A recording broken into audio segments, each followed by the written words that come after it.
All right, mic check. 1, 2, 3. Mic check. 1, 2, 3. Mike, getting levels here. Mic check. 1, 2, 3.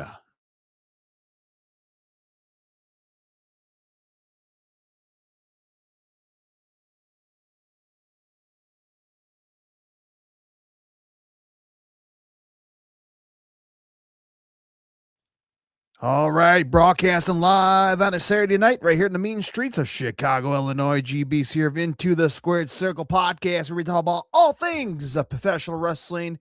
Here we are, man. It is the Demolition Derby style. If you don't know what I'm talking about, there's a lot of car crashes going on in professional wrestling this week. Here we are, man. Where am I? Here we go. Happy Saturday, man.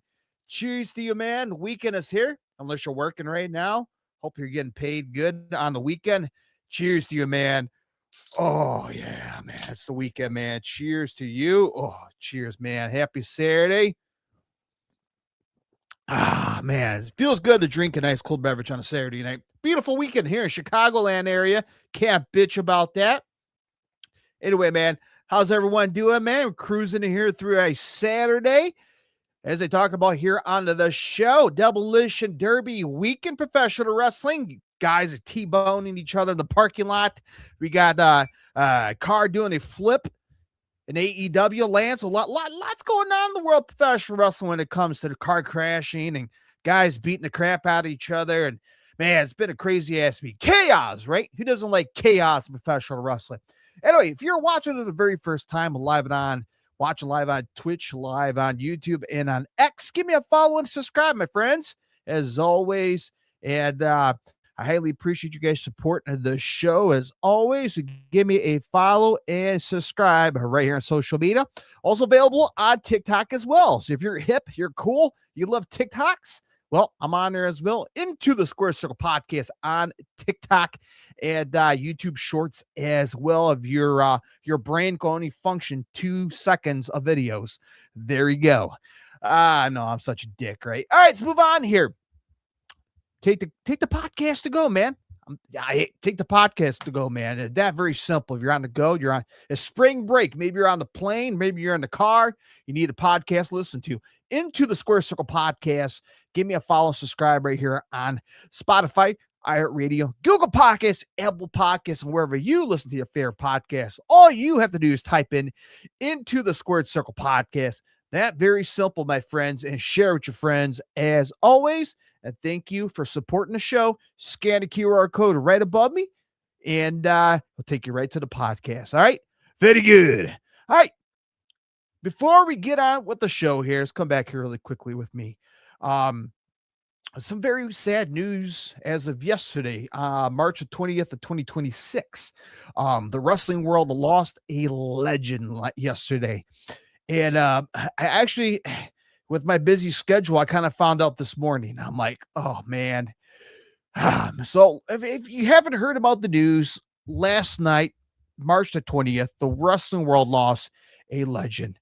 Dennis Condrey passed away. And man, that just hit me hard when I found out Dennis Condrey passed away. A legend, dude. Dennis Condrey is a complete legend. And is the Midnight Express. Come on. And then let's talk about Dennis Condrey here really quickly here, man. Just looking through his career here, man, it's incredible. Trained by Joe Turner, debuted back in 1973. Spent the early years wrestling primarily with Nick Goulas at Tennessee-based NWA Mid-America Promotions. Of course, the mid-1975, in the context of the United States Bicentennial, Condrey teamed up with Phil Hickerson to form a tag team known as the Bicentennial Kings, managed by Kangaroo Al Costello. And of course, if you know the history of Dennis Condrey, of course, he eventually teamed up with Al Green to win the NWA World Six-Man Tag Team Champions. Between 1975 and March 1977, they held the NWA Southern Tag Team Champions 3 times, the NWA Southern Tag Team Champions once, and the NWA Mid-American Tag Team Champions twice. They feuded with the teams like Jackie Fargo and Jerry Jarrett, Bill Dundee and Tojo Yamamoto, and Chief Thundercloud and Danny Little Bear. Nice little history here from back in the mid-'70s. March 77, upon the scheme between Nucleus and Jerry Jarrett, Dennis Condrey and Phil Hickerson left the NWA Mid-America to join the Jarrett Breakaway Continental Wrestling Association, CWA. From March 1977 to 1979, they held the NWA Mid-America Southern Tag Team Champion. As they remember, they later renamed it AWA Southern Tag Team Champions 4 more times. That's where they feuded with teams like the Gibson brothers, Ricky and Robert Gibson. Come on, legends, Tommy Gilbert and Tommy Rich, baby. And of course, March of 1978, Condrey and Hickerson moved on for the CWA to Knoxville, Tennessee-based Southern Eastern Championship Wrestling, SCW. They won the NWA Southern Tag Team Champions 4 times, defeated with Jimmy Golden and a series of tag team partners. Of course, in December of 78, they left the Southern Weight Championship after losing a loser Lee Town against Ken Lucas and Kevin Sullivan. Of course, December 1978, Condrey and Hickerson returned to CWA, defeated Bill Dundee and the King himself, Jerry Lawler, to win the AWA Southern Tag Team Champions for the 8th time. Eventually, they lost the belts to Dundee and Coco Ware. And continue on the Dennis Condrey history here. Returned back to the NWA back in March of 79. Defeated Gorgeous George Jr. in Chattanooga, Tennessee to win the NWA Mid-America Heavyweight Championship. He held the title until October 79, which he lost to Dirty Dutch Mantel. Throughout the 1980s, Condrey divided his time between CWA and Georgia Championship Wrestling. In September of 1980, he defeated Steve Kern in the Bell Auditorium in Augusta, Georgia, to win the NWA Georgia Heavyweight Championship. He lost the title to Tony Atlas the following month. Now, back in 1980, Condrey formed a tag team with Randy Rhodes. You know that name. If you're a longtime wrestling fan, you know the history. Randy Rhodes. That's where they're known as the Midnight Express, right? We all know the Midnight Express. We know who they are, which we'll get to momentarily. Now, in 1981, Norval Austin joined the form of the stable. Now, from 1981 to December of 83, they wrestled the Southern Eastern Championship Wrestling and the Continental Wrestling Association. The stable was dissolved in December of 1983 when Dennis Condrey left for Mid-South Wrestling. Now, that's where Dennis Condrey showed up in Mid-South Wrestling, where he immediately formed a new version of the Midnight Express with Bobby Eaton, of course, one of the greats. I love him. You may hate him, you may love him, but Jim Cornette as manager. As first, the Midnight Express was booked as an angle with the Mid-South Tag Team Champions, Magnum TA, and Mr. Wrestling 2. The highlight was the angle saw Eaton and Condrey tearing and feathering Magnum TA in the middle of the ring. The Express first won the tag team titles when Mr. Wrestling 2 turned on Magnum TA, attacked them during the title match, which allowing Eaton and Condrey to win the title without much opposition, of course. And of course, eventually, Bobby Eaton, Condrey, and Cornette left the Mid-South back in December of 84. And eventually, all three guys joined World Class Championship Wrestling back in 84, all the way up to 85. Of course, they began their feud with the Fantastic, which is Bobby Fulton and Tommy Rogers. Who else is on there, man? The second Von Erichs, Memorial Break, Texas Stadium back in 85, which is a big, massive show. Eventually, they left WCCW, World Class Championship Wrestling, June of 85, and they went to join Jim Crockett Promotions back in 85 throughout 87 on the Superstation on TBS, Jim Crockett Promotions. In November of 85, a Starrcade 85, The Gathering, the Midnight Express lost to Jimmy Valiant and Miss Atlanta Lively in a street fight, of course.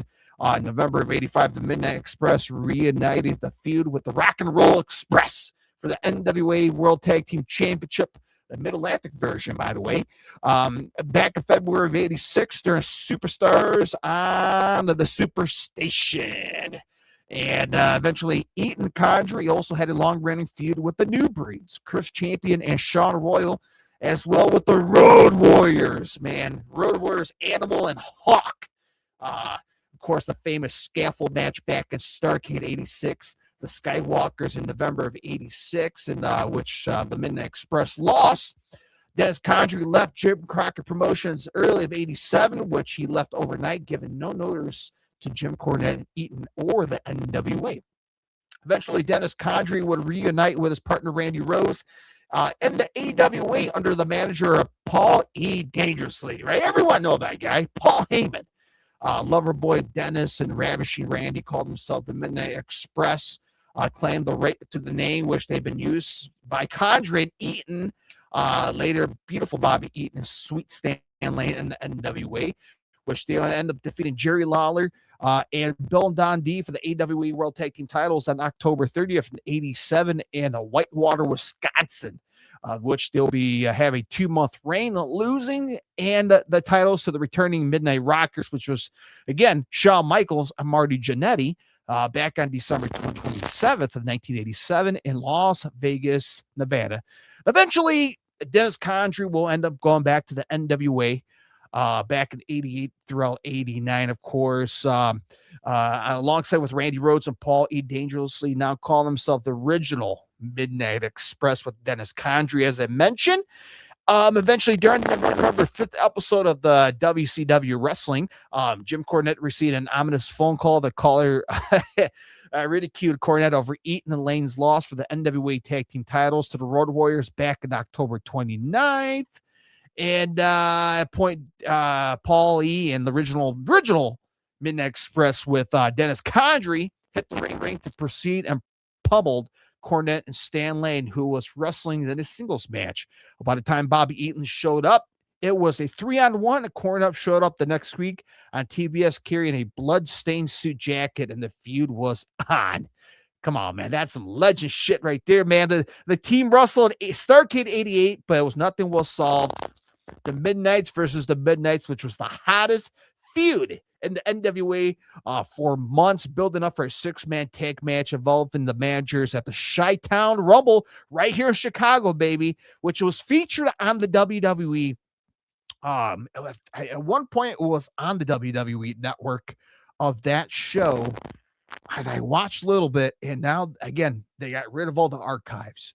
I'm not sure if it's on YouTube or not, but if it's on her, check it out, man. It's good shit. So there's that. Eventually, Dennis Condrey moved on to the CWA, or I'm sorry, the CWF, Continental Wrestling Federation, and the ICW, International Championship Wrestling from 89 to 90. Condrey eventually came back to team up with Bobby Eaton back in 2004, alongside with Stan Lane in the Midnight Express and Independence, feuding with the Rock and Roll Express and the Fantastics. He signed with the WWE back in March of 2010 as a developmental trainer, and he was assigned to the Florida Championship Wrestling and worked with rookies and NXT rosters. Eventually, Dennis Condrey retired back in 2011 after wrestling his last match on October 15th against Bill Mulkey at the AWE Nights of Legend. And as I mentioned, Dennis Condrey passed away March 20th of 2026 at the age of 74. So, again, I got to send my condolences out to the family, of course, his cohorts, man, Jim Cornette and everyone out there. My condolences out to everyone, to all the fans out there who's been following the career of Dennis Condrey, who probably was there back in the 80s to witness him, maybe the 70s. Again, send my condolences to everyone out there. Rest in power, Dennis Condrey. We're going to love you. We're going to miss you. Crank some Midnight Express throughout the night, every day, not just tonight, every day, man. Pay homage to him and the rest of the guys who are no longer with us in the Midnight Express as well, man. Again, sad news coming out this past 24 hours. Dennis Condrey passed away March the 20th of 2026.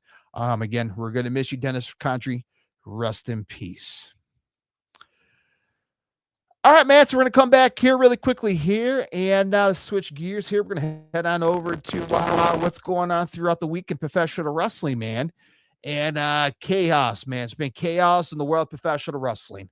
From Monday Night Raw to AEW Dynamite to Friday Night SmackDown. That was pretty wild yesterday, man. You know, there was some stuff I kind of, I'm going to skip SmackDown certain parts, but there's some stuff that got me on my edge, man. It got me on my edge of my toes here, man. So let's kind of plow through this week. Chaos, Demolition style, of course. And let's get into Monday Night Raw, man. What's some things you guys enjoyed from Monday Night Raw this past Monday on Netflix? There's some things I kind of point out that I actually enjoyed. So, he's the truck, the damn files here, guys. And what we're going to talk about on Monday Night Raw, about the intro. Wild. Take a look at this photo, man. That is, come on, courtesy of WWE.com. Oh, man. Brock Lesnar is getting some air, man. He's like Mike, baby. He is up there, baby. By God. Oh, man. Name a guy who can lift Brock Lesnar and make his mouth open midair and wham. Name a guy who can powerbomb his ass. Not a single damn person, but one man did this past Monday. And he made Michael Cole say, holy shit, on television. Oba Femi. Now, there's been a lot of talks, man. Yeah, we seen the internal sheet of WrestleMania. They're going to have a match. I don't give a shit. I'm going to let the fine folks in the WWE program lay it down on the line on television. That's where I give a shit, right? I don't care. 6 months ago, I look at the internal card. It was, it was on the table in catering, and someone left it out there. And here's the 5 matches. I don't care. I care when it's on the road to WrestleMania, which is right now. And this is where it matters. This is where it gets fun. I love putting the puzzle pieces together as a fan and figure out what the hell they're going to do. Now, this is not a massive jigsaw puzzle because it's not tricky like last year's WrestleMania. But after all the chatter, we got some movement going on between an official WrestleMania match between Oba Femi and Brock Lesnar. That's incredible. That's going to be some meat. It's fucking people when he's slapping. Anyway, let's get into it, baby. Seth Rollins and his fucking goons fucking running around in their mask. Which one are Seth Rollins? Bullshit, right? And then, of course, Paul Heyman came out. Paul Heyman looks like shit. It looked like he just sniffed crack in the bathroom. A guy looked like he haven't slept in 10 days. And Paul Heyman came out. And he's just like, hey, if you want to hit me in the back with a chair last week on Raw, well, FAFO. No, it's not the Flight Commission. FAFO, FAF5. And now comes Brock Lesnar. And fans thought, man, well, shit, man, Brock Lesnar's going to lay Seth Rollins on his ass in the middle of the ring. And of course, Seth Rollins, goons, wherever the hell you want to call them, the masked men, eventually they got eaten alive by Brock Lesnar. Fucking man. Well, man, he's just whipping these guys around like they're candy, man. And eventually, it was Brock and Seth Rollins in the middle of the ring. Next thing you know, you hear the music play, and out comes Oba Femi. Strutting down the aisle, style and profiling. Out comes Oba Femi. Hey, what's going to happen? Well, we saw what happened. Look at that photo right there, courtesy of WWE.com. He left off Brock Lesnar's ass high up in the sky. Whammo! Planted his ass in the middle of the ring. I saw Brock Lesnar requesting his leg to put on his chest, make him look like a king, like a superior ruler. Oba Femi taking down the beast incarnate, Brock Lesnar. Huh? Ain't that a bitch, huh? We got finally someone out there who's a man enough, who got balls, who has the power, has the strength, who could possibly dethrone Brock Lesnar at WrestleMania. Huh? Not a bad idea, huh? So, hey, man. Hey, I got my money on this. Where's Kashi, the app? Put my money on it. Obafemi, he's my pick, baby. He is my. That's where I'm going to put all my chips of money on at WrestleMania. Whoo, boy. Now, that was a badass moment. Boy, Obafemi, man. After Monday Night Raw, this guy's a fucking star. If he ain't a star coming out this past Monday, something's wrong. Something is completely wrong if Obafemi doesn't come out as a big badass star. And that moment right there, that 10-second moment, man, that's it. That's it right there, man. I'm excited for Obo, man. I'm a big fan of his. I continue to love his shit all the time, man. He's impressive looking, despite that goofy ass walk down the ring. But when he gets in that ring, man, he don't fuck around. I like him. I like Obafemi. Anyway, I enjoy that on Monday Night Raw. Do you agree? Don't lie to me. I know you loved it. I guarantee it. All right.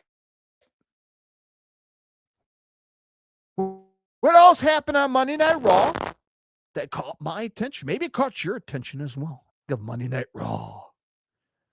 My boy, Chicago's very own CM Punk. Yeah. And put the fingers up, not the middle fingers. The man himself, the OTC, Roman Reigns. They had another face-to-face confrontation in the middle of the ring this past Monday on Monday Night Raw. Huh? Yeah, things got a little spicy here, man. They got a little bit of spicy here. And, you know what, man? I don't know. You told me. All right, you told me. And everyone, this has been a big discussion this past week. Now, CM Punk told Roman Reigns 2 weeks ago, I'm going to bury you next to your father. Oh, man, that's not nice. Oh, dude, come on. That is rude. That is mean. Damn it. My books, that is mean. But you have Roman Reigns hopping on Monday Night Raw this past Monday, calling CM Punk old. You are old.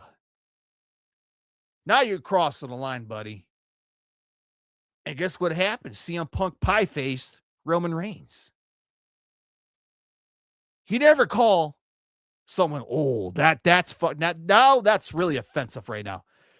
You hurt my heart. If someone came up to me, hey, you old man, what did you just call me? Get your ass over here. I whooped their ass, man.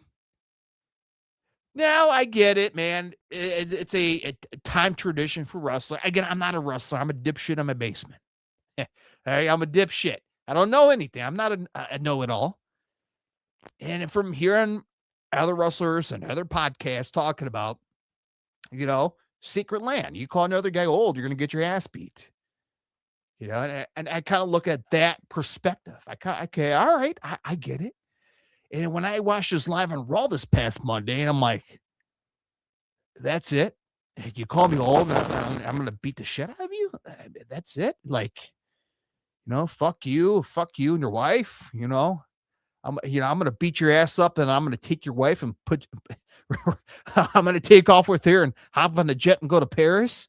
Like, just fucking something really, fucking mean.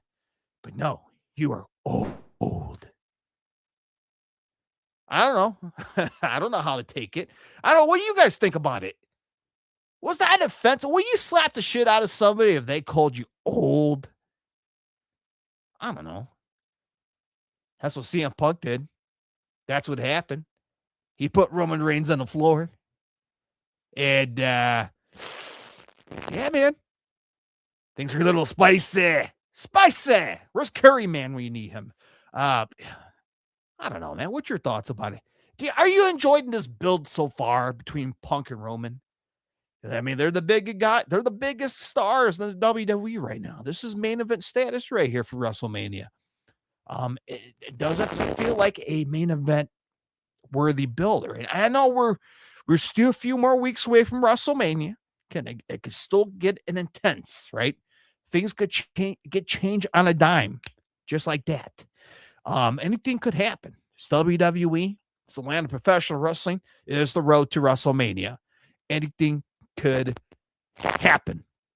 So far, what's your thoughts on this build as of right now?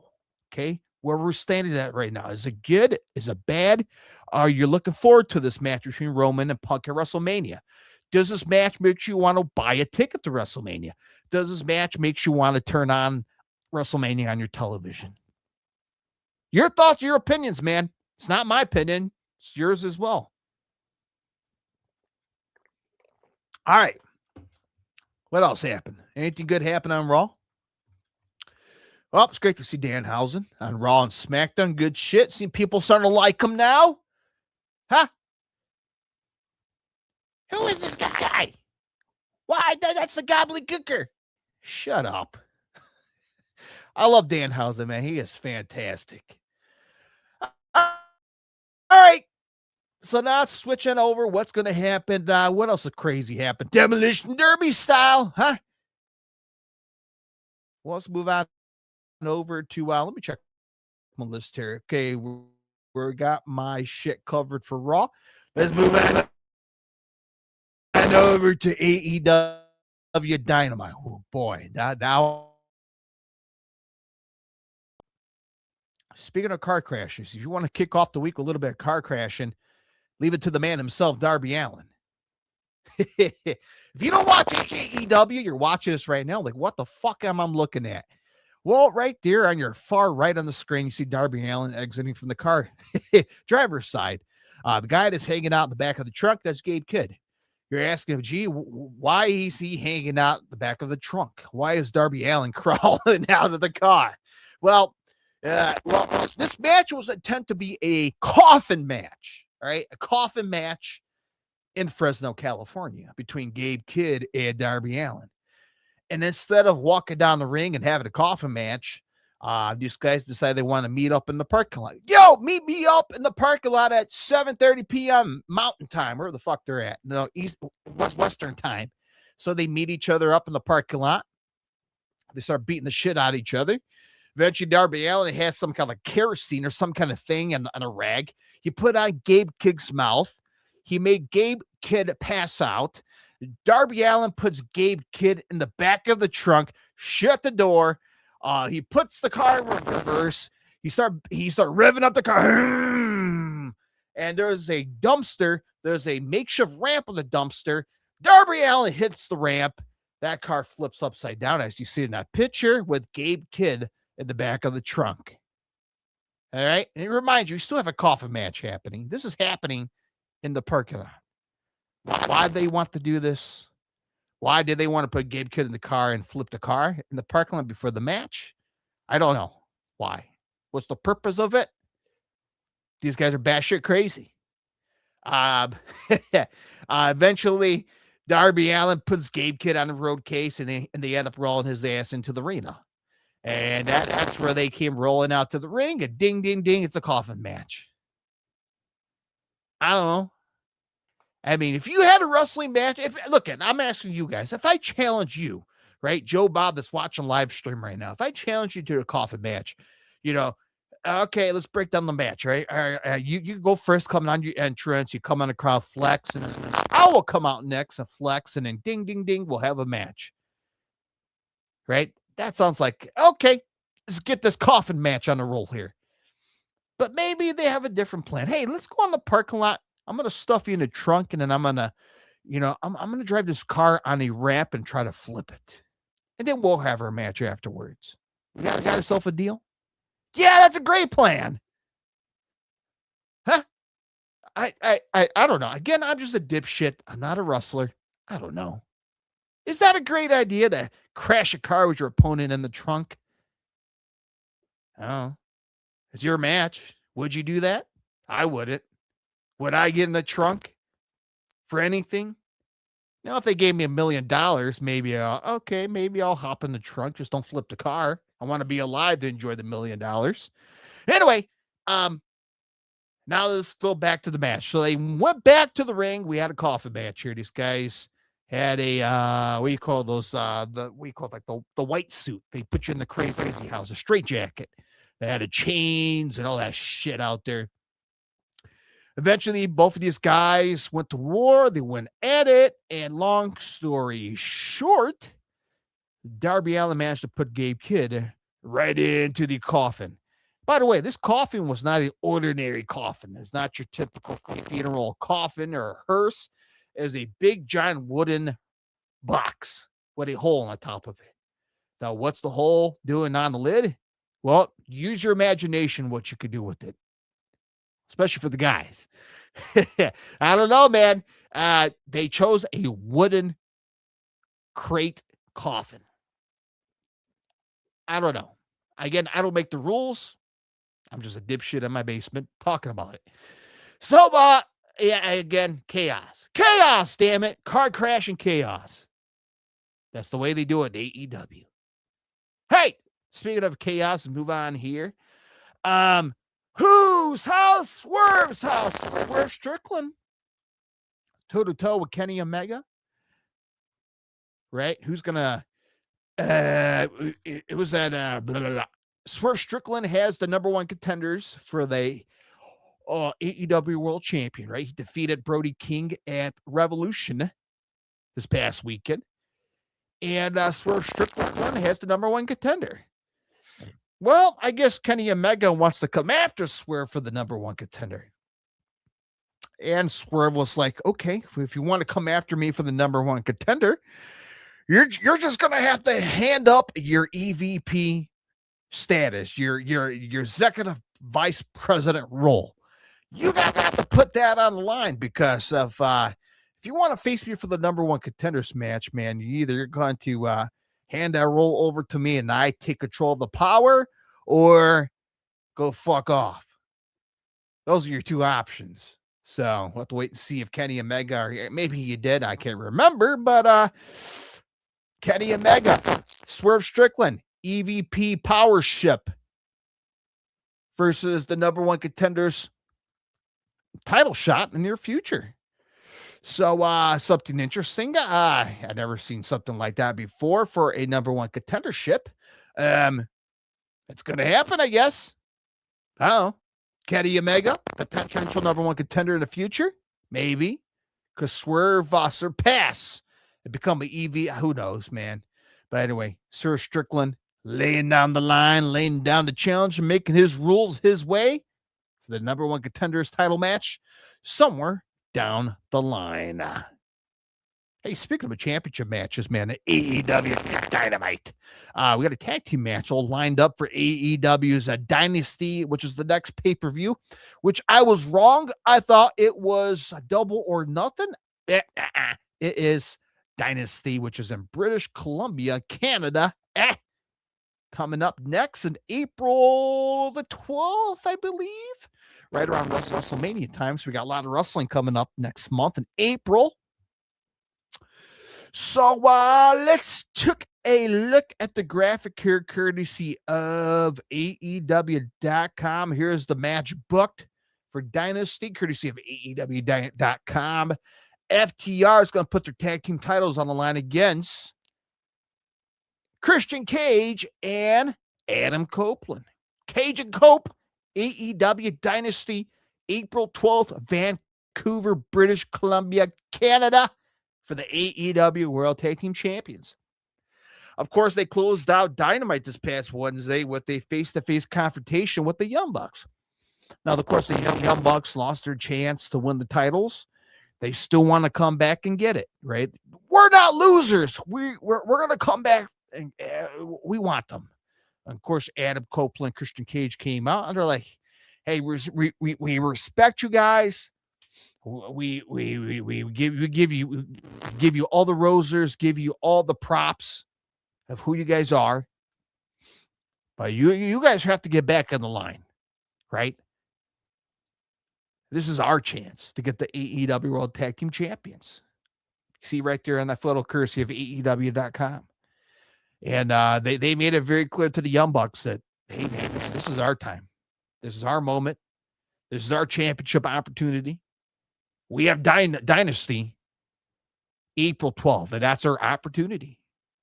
And they had a nice little tug and pull in the middle of the ring between the Bucks and Copeland and Cage. And, the Young Bucks really want those titles back. But, well, you're just going to have to wait. You're just going to have to wait, my friends. You're just going to have to wait because Adam Copeland, Christian Cage, a hot date against FTR for the tag team titles, April 12th, British Columbia, AEW Dynasty Live on pay-per-view. So there we go, man. Things are locked and loaded, tag team style. Dynasty, April 12th, next month. All right, now let's move on over to Friday Night SmackDown. All right, what we're going to choose. Let's talk about chaos. Let's go back to the car crashes, the Demolition Derby. The Derby moves on to Friday Night SmackDown.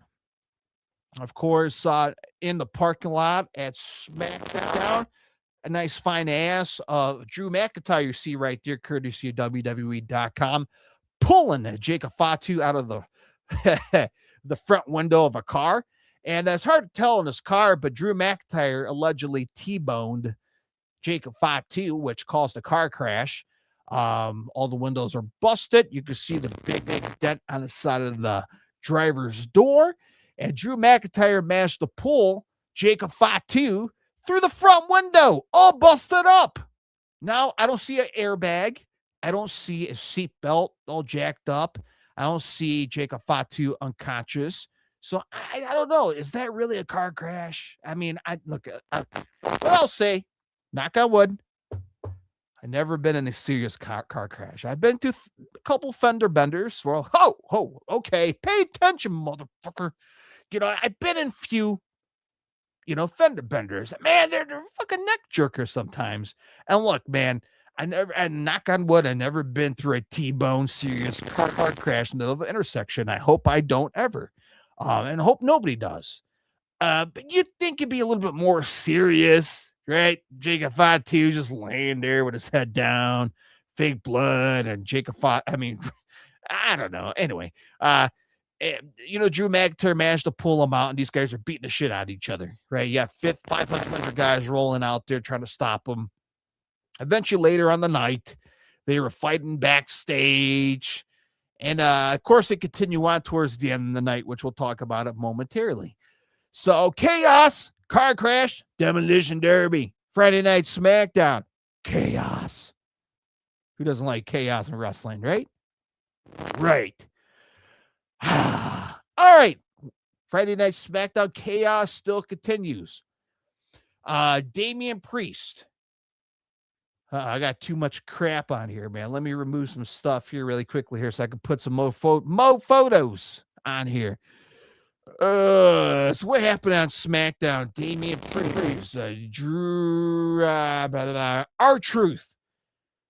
See, my brain goes in different directions when you're looking at stuff here. Okay, so yeah, Damian Priest, almost a Judas Priest. Like, when they become wrestlers. Damian Priest. R-Truth, new tag team champions. How about that? Right?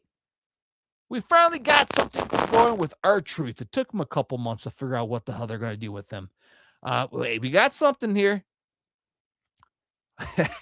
What's amazing about this match was R-Truth doing some kick-ass moves. He did what? The John Cena's attitude adjustment or something like that. And I don't know if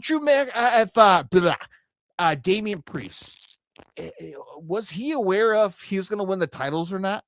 To me, it seemed like Damian Priest was out of the loop of who's going to win the champion.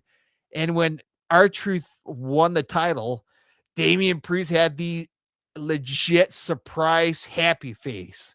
Like, after seeing his face, he seemed legit surprised. Like, holy shit, we're world tag team champions.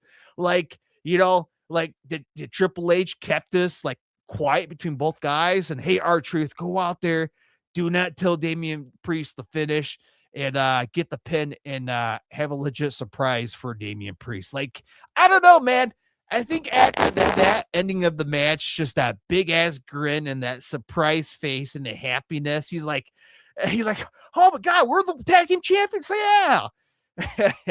I don't know. I kind of noticed those small things. Like he seemed like legit surprised, and he was not aware of the of the finish, right?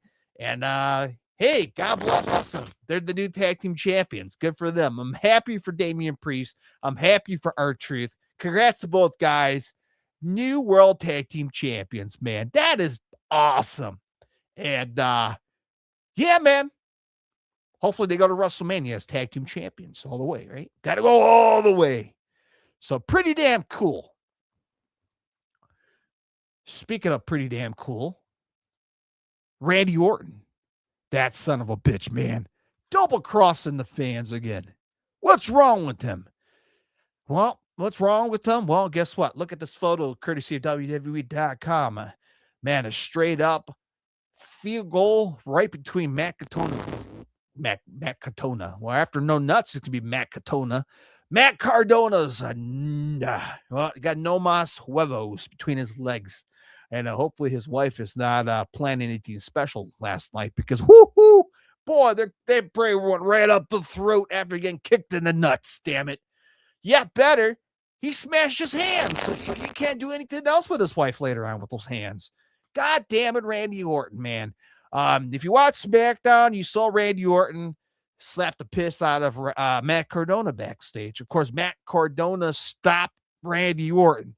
He's like, yo, man, why would you hurt my boy, Cody Rhodes? I respect you. We're all bros. We're all buddies. What the fuck, man? Why would you attack Cody Rhodes last week on SmackDown? Randy Orton was like, look, man, just mind your damn business. Pow! Slap the shit out of him. Just stay out of my goddamn business. That's what he said. And then big boy Jelly Roll rolling around backstage, right? Hey, bro. Hey.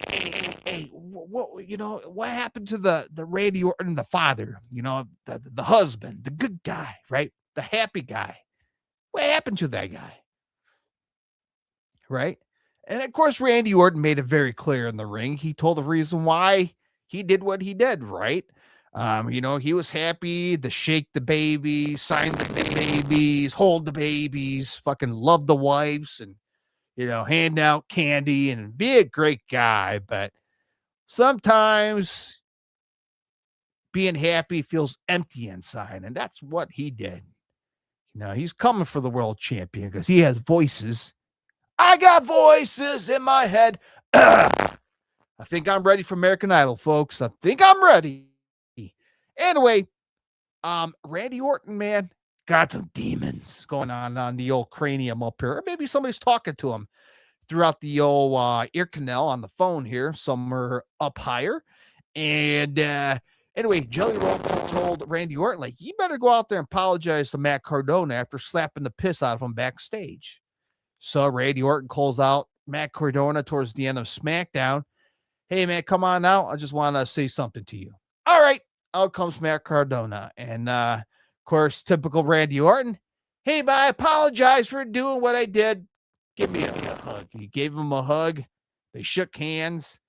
Randy Orton stepped away a little bit and then fucking kicked him right in the balls. Fans like, oh, boo. Oh, hold on. That's what they said. Hold on. Did fans sound like that on SmackDown yesterday, or did they really sound like this? No. Oh, what the hell? I don't hear nothing anyway. Freaking production. Anyway, Randy Orton double cross his ass. Eventually, he was ready to smash the brains of Matt Cardona between the steel steps like he did to Cody. And of course, he had like 200 guys from backstage rolling down to the ringside. Like, hey, stop what you're doing. You ain't doing it this time, pal. So you got 200 guys trying to stop Randy Orton. Eventually, Matt Cardona managed to roll into the ring with a bunch of the 200 guys who came in the ring with him. And eventually, Randy Orton got in the ring, starts jumping the shit out of him. And again, you have 200 guys stopping Randy Orton. And eventually, he managed to get a steel chair around the arm of Matt Cardona. And as I mentioned, you have 200 guys all around Randy Orton. And there's a big-ass gap, a little pathway for Randy Orton to run through and smash the hand of Matt Cardona. Now, this was real life, and you're trying to block a guy from beating the shit out of another guy. You think you block the whole goddamn perimeter? Block the whole damn thing so you won't let him go through? It's pretty obvious he was going to come out there, smash him, because there's a big-ass fucking gap, dude. It's like the NFL, a very bad defense with a good-ass offense, just fucking running the ball right through that gateway, man, a little path. And I'm like, okay, this guy's going to somehow manage to walk through all 200 guys who are trying to stop him and stomp the shit out of Matt Cardona's hand, which that's what he did. He had a steel chair on his arm, and Randy Orton came by, curve stomp his ass, whammo. Smashed the head of Matt Cardona. Screaming his mind out. Randy Orton, very bad man, a wanted man. And, we'll have to wait and see how Cody Rhodes will respond. Hopefully next week on SmackDown. Or unless he decided to show up on Raw.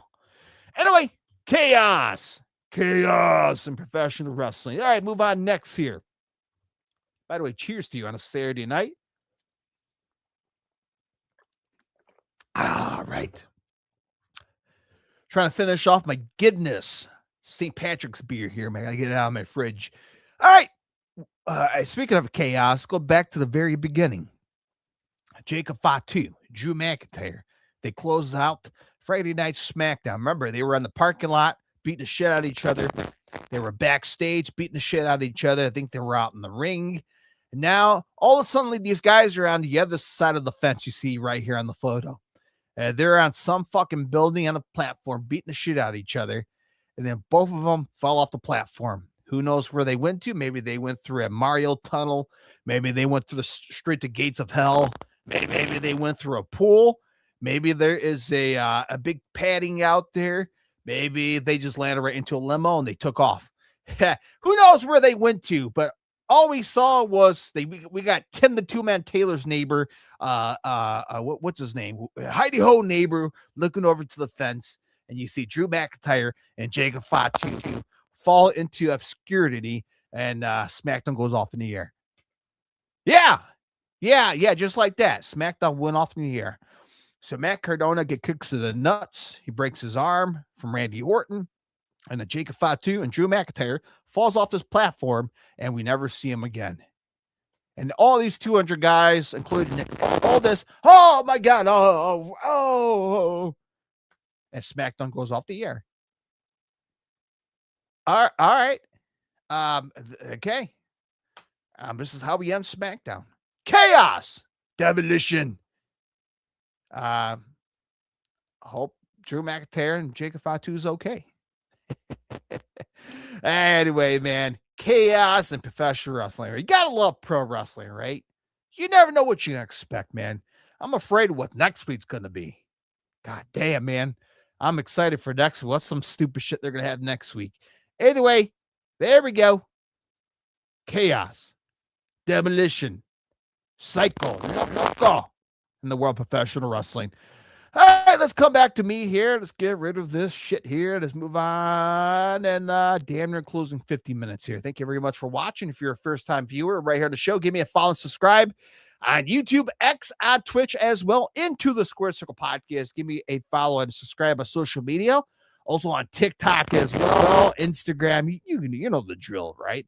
Take the podcast to go right above me. Scan the QR code, Spotify, iHeartRadio, Google Podcasts, Apple Podcasts, wherever you listen to your favorite podcast, into the Squared Circle Podcast. Check it out today. Check out my second podcast, the Lesson of Headbanging Podcast, where I talk about all things rock hard, rock and heavy metal. About to do my tribute on Phil Campbell, who passed away last weekend. Phil Campbell, the guitarist from Motorhead, rest in peace. And I'm going to do a tribute podcast. I'm going to try to do that tonight. All right. Enjoy the rest of your Saturday. Enjoy the rest of your weekend, wherever you may be watching. Enjoy the weather if you have great weather.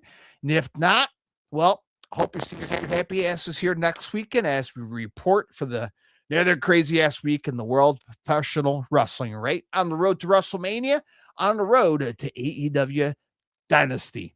All right, that is it, my friends. Be safe out there. Happy Saturday. Happy wrestling. Talk to you guys next time. Horns up. Be safe. And bye-bye, everybody.